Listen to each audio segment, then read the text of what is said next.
Joining us now is Weekly Standard editor Michael Warren. Michael, voters don't support Trump's plan, but he's still surging in the polls.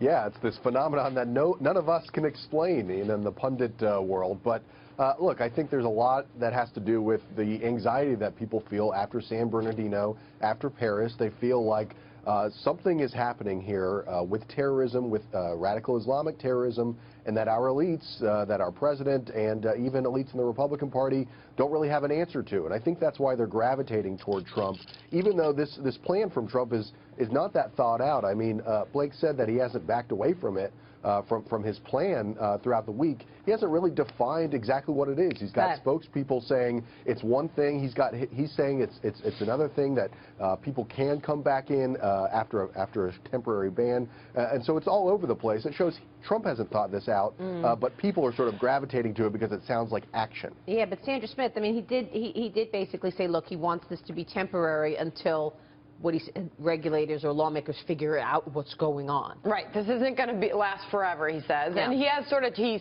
did kind of have to walk back. We talked about this yesterday. He had to walk back the ban on all Muslims. And, you know, obviously he was talking about the military and those that were already here on U.S. soil. But what I thought was another interesting angle to this NBC Wall Street Journal poll is that even though we're talking about a majority of Americans oppose that ban, 24% say that Trump's manner and language might be problematic. And I think this is in line with everybody trying to figure out why this is working. They think it's problematic, but they think he's raising important issues. And I think that really kind of defines Trump's presidential run. Even though you might think, oh my gosh, it's the most controversial thing I've ever heard a presidential candidate say ever, but he brings up a good point, and he's raising a very important conversation in this country. That really is what his run has been all about. He's changed the conversation. That encapsulates what's going on right now. I know. I want to get Michael in on this. Is this the first election that we've ever had run, at least this far into the cycle so far, where it was more bold statements and no detail, but that's what Americans are gravitating toward? Literally, the decisiveness of Donald Trump, where it's just its image and the way he presents himself, and that's pretty much it.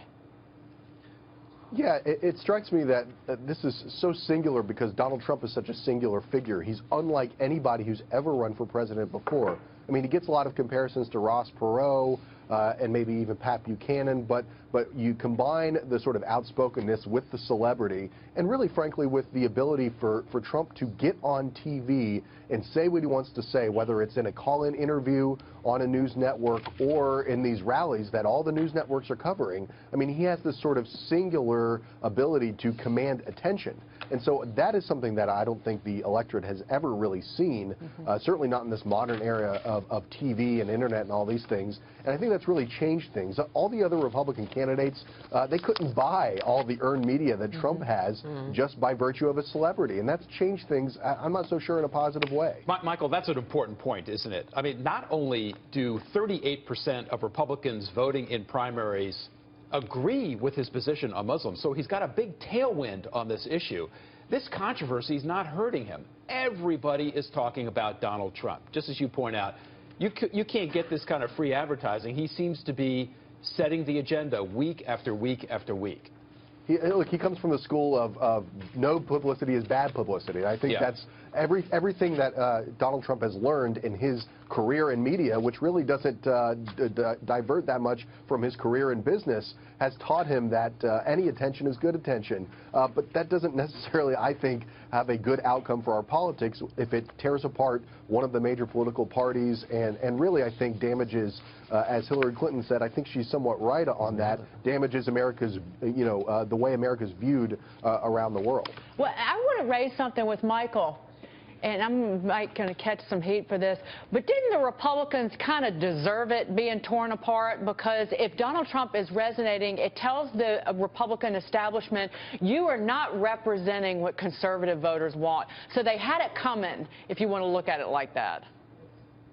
Yeah, look, I'm always ready to blame the Republican Party for all the woes that face them. And I think that you're somewhat right about this, that, look, when Donald Trump first burst on the scene, everybody in the sort of Republican establishment laughed. They said, he's going to go away, he's a carnival barker, all that kind of stuff. Right. And he hasn't. And he is tapping into something that is real within the Republican electorate. And I think that's an electorate that the Republican establishment is sort of doesn't really want to believe is a part of their party, but it is a part of their party. And they don't know what to do about it. Jack Otter. That's right. I will also, to a certain extent, blame the voter. I've come back to my favorite moment in all the Republican debates was when Rand Paul and Chris Christie debated whether or not the government should be more intrusive in looking into our communications to protect us from terrorism.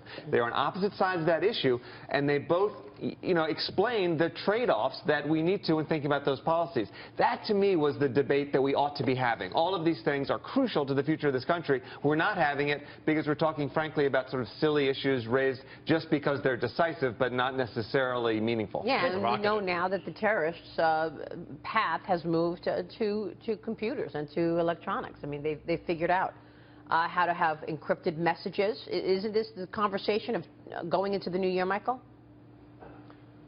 Yeah, and some of the other candidates are trying to have this. There's a debate right now between Ted Cruz and Marco Rubio about this very thing. But again, it doesn't get the oxygen that anything that Donald Trump says. And I think that again shows you sort of the negative sort of outcomes of having this big celebrity type of guy who can get all the attention he gets. There is not having this important conversation. How smart Donald Trump has been. I mean, let's think about it, really.